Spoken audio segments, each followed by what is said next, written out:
define that socially across history however we want to. I do not say whether or not they're right or wrong. All I'm saying is we have choice as human beings. Now our choice, of course, are limited by our historiosity. That is limited. We don't have infinite because our mind cannot calculate that far. But we still have the choice. Now it's your choice to choose whether or not how you exist. Now, if majority of those in prison are there because they were once molested, then it's because they were molested, or have you taken that choice away from them? Because our criminal justice system operates on this notion of man, does it not? It operates on rational that we have the choice. I think this brother right there, right here. It was just that, I mean, you said earlier about the, I would not do unto anyone else as I don't want them to do unto me. And, you know, in the case of accountability, you're not going to have, I mean, to your not to, they're barely king you. So, I mean, it seems to be some framework in the thought of the, well, you heard the pedophilia, definitely the pedophilia, and the and philosopher who's thinking, well, there's something missing, it seems. I don't know why I think that, but there's something, I'm saying that, but there's something missing, it seems. The problem appears to be presently we've relinquished our rationality to others. That's the major problem. Or unless we never had rationality to start with and have been always, and in the West I would say we have been by tradition, biased under the cunning of reason and rationality. We want to, on the one hand, believe that our society is rational, but in the same breath we believe in authority, and that's contradictory. We, on the one hand, want to believe that people have choice, but then we want to blame upbringing for the reason why we do certain things. You can't have it both ways. Law of non-contradiction and excluded middle. It's either one or the other. We, on the one hand, want to believe that we have freedom of choice, freedom to do all of these things, and on the one hand, we want people to make decisions for us or to tell us which way we should go and lead. We want the people who believe that they have this something else to tell us what we want. We've relinquished some aspect of our existence when we do that.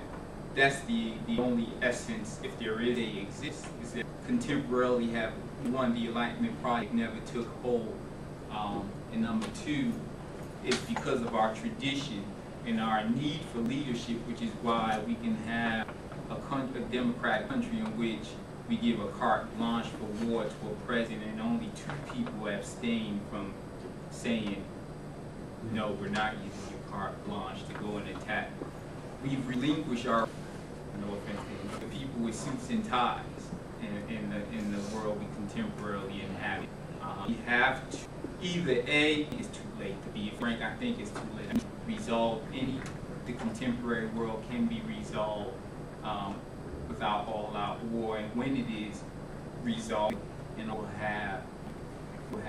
we'll be back in 1940, Hitler's Germany, Stalin's, Soviet Marxism. That's the state we're heading towards. Authoritarianism, totalitarianism, if we're not already there. Because of the success of the market in the Western? No, because many people have relinquished their freedom of choice, their freedom of reason and rationality.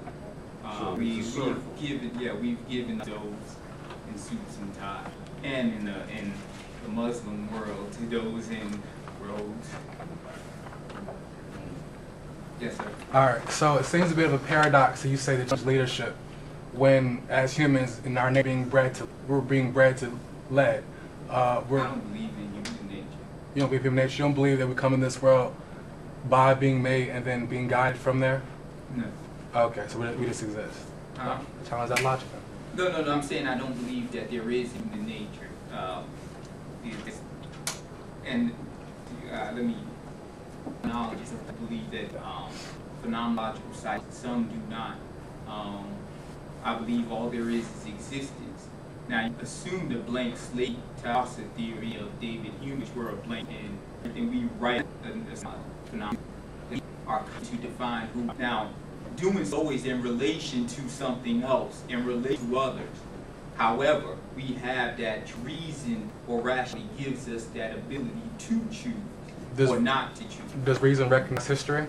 Yes, of course. History, bro. Correct. Well, it recognizes the curiosity of past beings. So history develops or is understood and grow. So it's not understood from the beginning. Do we as humans from the beginning? As in, we have to learn our environment. We interact. That's what humans do. We interact. We are led.